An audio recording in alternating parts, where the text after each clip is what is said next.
Hey ghouls, hey! So apparently I forgot to do my little awkward wavy thing, so we're just gonna jump right into it. I'm gonna be using the Milk Makeup Concealer in the shade Cream. I'm gonna be using this as an eyeshadow primer. I'm gonna put it all over my lids, and I literally am so distracted by this ridiculous eyebrow.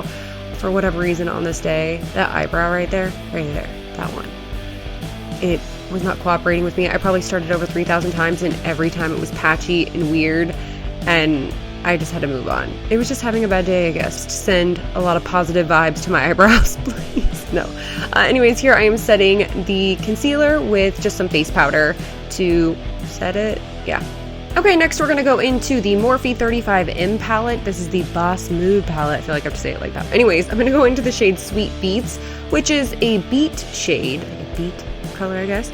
Hence the name, but I'm going to call it a light cranberry shade for the sake of this video. We're going to go into that with a Morphe M433 brush. I'm going to work this into the outer corner and crease area like I usually do. I feel like this is always my first step. This is going to be our transition shade, so I'm just going to be working this into the crease, outer corner, kind of blowing it out. It's also going to go a little bit on the lid, you'll see. If you get it all over the lid, that's cool too. We just want this to be the kind of transition shade, so yeah, that's what we're doing here.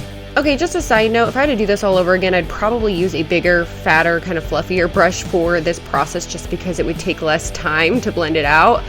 But a lot of brands have been going with a consistency of shadow that's really kind of powdery, and I don't have a ton of eyelid space, so when I use a big, fat, kind of fluffy brush, things get out of control really quickly with powdery shadows, but these shadows are not at all powdery. They're very smooth and creamy, so you could totally get away with using a fluffier brush while still having control over the shadow. Okay, next I'm going into the shade FOTD, which all these acronyms, you guys, make me feel so old. I never know what they mean. FOTD means face of the day, I think I looked it up, or friend of the day. I'm gonna go with face of the day because I think that's a hashtag, like a popular makeup hashtag on Instagram, so I'm gonna go with that. But that's the one I'm using. It's a really pretty, kind of darker cranberry, almost a reddish, rusty red. I don't know, we're calling it cranberry because that's what this look is. So I went into it with first it was more of a dense detailed brush and put it in the outer corner. Now I'm using a fluffier little small detail brush. This is from the BH Cosmetics brush set that I can never stop talking about. I'm blending this into the outer corner and into the crease area. I love this brush. It is so perfect. I talked a little bit about control earlier. This brush is so amazing to control any kind of shadow, whether it's powdery or creamy. No matter what kind of shadow it is, it maintains all the control, the most control in the crease area. Alright, so next I'm going to try not to hit myself in the face with the palette first. I'm going to go into the shade Color Persona. It is, I don't know why I have to say these names so weird. Okay, anyways, it's a reddish glittery situation. It's more of a pinky red though, like a cranberry, I guess cranberry red. Literally my neighbor dogs right now. And there's a snow blower. It snowed 7 inches yesterday here, so we've got a situation. Anyways, I am patting this on using a Sigma. I can never remember the name of this brush, but I will link it down in the description. It's just a flat, dense brush sprayed with some setting spray to make some of that metallic pop. Not too much spray though, because I don't want my lids to look like a wrinkly ball sack. Okay, going back into that shade FOTD, which I'm definitely not cool enough to say. I'm using that small little BH Cosmetics brush, once again, the detailer brush, just to kind of freshen up and deepen the outer corner and that crease area once more. And then I'm going to go into the Morphe M433 with nothing on it. I didn't dip back into anything else. And I'm just kind of blending out and softening up that edge area. Now we're diving into the Possessed method. We'll be tight lining using the Sephora waterproof retractable eyeliner in the shade Black. This is the best eyeliner if you struggle with transfer onto your bottom lash line. This does not do that. It's the only liner I've tried that does not do that. So it is the bomb. All right. Anyways, for mascara, I'm going to be using this CoverGirl. Oh God, I don't remember what the name is. CoverGirl, what are you called? Flourish by Lash Blast. That's what it's called. I just quickly Googled it. I'm putting that on my lashes. Next, oh, I already did foundation and brows. I forgot to say that in the beginning. So foundation's It Cosmetics CC Cream in the shade Fair, as always. And for concealer, I'm using the Milk Makeup Concealer in the shade Fair. Wait, Fair? Did I use Fair or Porcelain? I use one or the other. This is either Fair or Porcelain. Actually, I want to say Porcelain because it looks super light, but Fair is also light. It's one of the two. Yeah, and then I'm going to set it using the Too Faced powder that I talk about. That's really old, and I probably shouldn't be putting it on my face, but we're almost done with it, which I'm proud of myself. I'm setting my under eye area here. Okay, so now we're going to move on to our lower lash line. I'm going into the shade Sweet Beets with the Morphe M433. I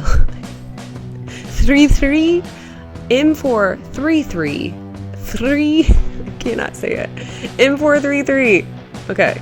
Running this across my lower lash line and kind of blowing it out a little bit because this is kind of our lower lash line transition shade. I'm also connecting it to that outer corner area because I don't want any gaps or patchiness or anything like that.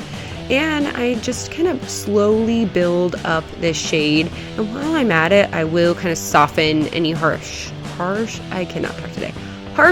on the outer corner and kind of lid area as well.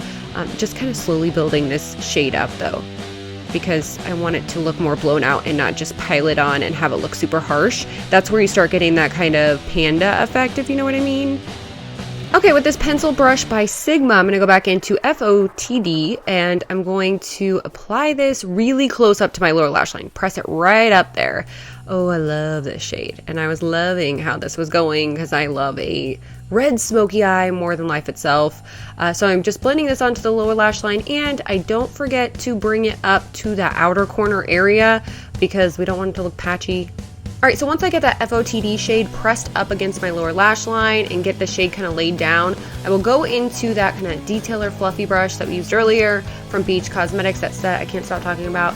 And I'm going to start blending this out. I'm going to blend the Sweet Beets and FOTD shades together, and then I'm going to go around the outer kind of corner area and just start softening everything and blending it. All right, so going into this Naked Cherry blush and highlighter palette, I'm loving this. I should do a tutorial with this palette. I got it recently and I love it. I should have actually done this tutorial with it, but the things you think of later. Anyways, I'm putting the white highlighter shade on the inner corner and on my brow bone area using, I don't know what brush this is. I think it's an e.l.f. brush. Anyways, for lashes, I'm gonna be using the House of Lashes, Natalia lashes. Ooh, these are my new favorites. These are my new favorites. Just putting these on. We're not using eyeliner for this look, which is great. Super quick look, this is. It just sounded like Yoda. Okay, anyways, putting some of that CoverGirl mascara on my lower lash line, and we're gonna move on. Okay, for bronzer, I'm using the Kat Von D Shade and Light palette in this lightest shade here, and I don't have my favorite bronzer brush, but I'm using this one. I don't even know where it's from, but oh, I think it's BH Cosmetics actually, and I do like it, but I like it better for blush. Bronzer, I like my contour brush, what can I say? Anyways, putting this kind of in, this is gonna be more of a softer bronzer look. Just putting it in all the right places. Then I'm gonna go back into that Naked Cherry, blush and highlighter palette. I'm gonna go into this blush shade. I love this blush. You know I'm a sucker for a mauve kind of rose shade. This is that perfect kind of shade.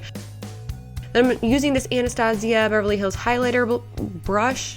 I'm gonna go into both the white highlighter and that kind of golden champagne-y highlighter from the palette, mix them together, and apply this to my cheekbone area.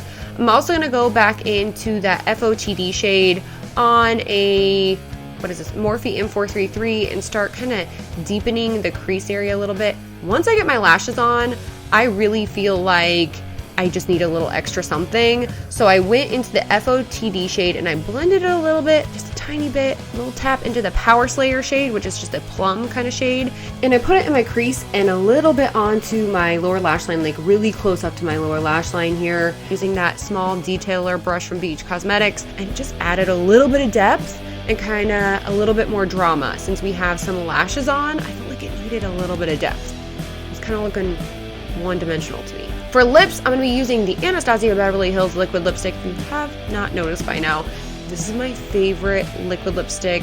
Between this and the Lime Crime liquid lipsticks, I can't get enough of them. This is in the shade, the Anastasia Beverly Hills liquid lipstick in the shade Bohemian. Ooh, this is good. It's really good. It's more of a reddish kind of cranberry shade in person. On camera, it looks a little bit more rusty. The rusty shade though is the shade Mod that I find is a little bit more orange. This one is definitely a little bit more on the red kind of cranberry side. Perfect for the holidays though. So this is the final look. I hope you guys enjoyed this cranberry makeup look. If you did, you can give this video a thumbs up. Say hey girl, hey down in the comments box because you know I love talking to you, or hey ghoul, hey, whatever you want to say.